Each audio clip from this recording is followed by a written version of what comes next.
Good morning mga ka-showbiz. Pasensya na po at medyo natagalan yung ating update sa Barda. Nagbigay daan po tayo sa ating malapit na kaibigan dahil siya po ay pumanaw. Itinuturing ko po siyang ate, mga ka-showbiz. At pagkatapos nun, at ako na may nagkatrangkaso. Grabe, todo pariwanag ako sa inyo. Gayun pa man, mga ka-showbiz, eto na. Simulan na natin ang panibagong update sa Barda. Dito tayo magsisimula sa bagong ganap. Kay Barbie Fortesa muna tayo. At next update kay David Licao ko naman hanggang sa magsama na po sila ulit na dalawa. Kaya naman kung hindi ka pa nakapag-subscribe dito sa ating channel, huwag niyong kalimutan na mag-subscribe at hit ang notification bell para laging mauna ka sa mga bagong balitang showbiz. Barbie Fortesa update. Spotted si Barbie. Nandiyan sa red carpet premiere ng movie ni Alden na Out of Order. Nagkatabi niya dyan si Beto at si Miss Joy. Sarap pa ng kain ni Barbie. Oh. Ng popcorn. Huli pa nga si Barbie. Oh. Kumakain ng popcorn. Dalawa ka. Ay, dalawa ka.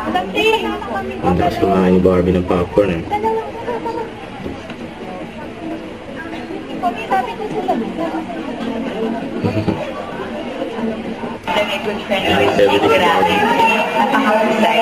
Sana makatrabaho silang dalawa. Si Alden at si Joy.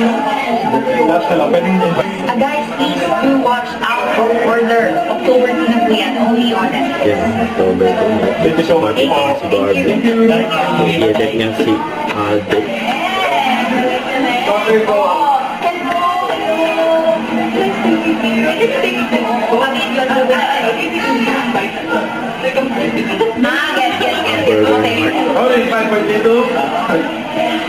Yan, no? Burger na heart. Yan si Daddy Tol. Diba? Siyempre, science po. Yan nakakita sila. Ano, hindi ka na Yung mga abol ko, teacher. Ay, thank you. Wala po. Wala mo. Nandiyan yung kasama si Barbie. Alis na ang mag-ama. Barbie at Daddy Tony.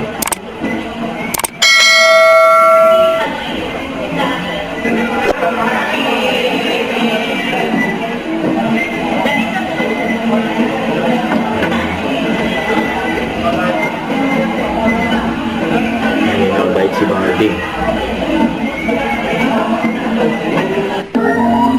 Ito yung pagpasok ni Barbie. Yan, pagbaba ng hagdan. Hanggang sa red carpet pin. Out of order.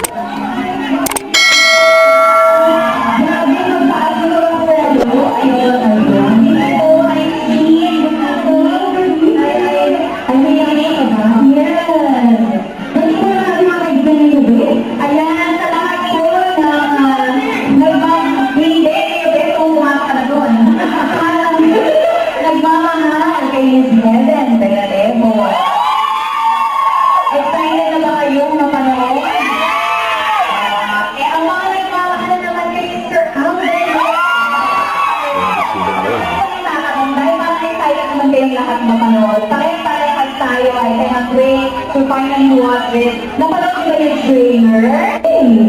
There you have it. Grabe mga ka-showbiz, no? Dito ko nakita talagang napakabait ni Barbie Fortesa makitungo doon sa mga tagahanga o yung mga humahanga sa kanya. Napaka-sweet din po niya. Kaya yung bagang hindi ka matatakot, hindi ka maiilang na lapitan siya.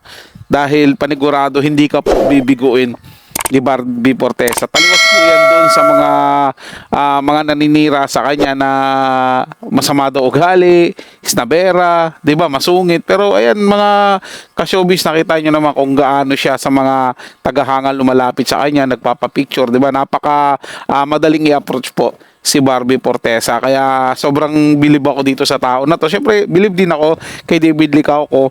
At hoping talaga na yung relasyon nilang dalawa magtuloy-tuloy sa kabila ng mga maraming naninira sa kanila. So, ganito na lang muna mga ka-showbiz dahil medyo masama pa talaga ang aking pakiramdam at medyo kagagaling ko lang din sa trangkaso. Kaya nyo po, babawi po ako sa inyo sa mga darating na mga upload po natin mga ka-showbiz. Para sa mga bagong balitang showbiz, ugaling tumutok dito sa ating channel at mag-subscribe at i-hit ang notification bell para laging mauna ka sa mga bagong balitang showbiz.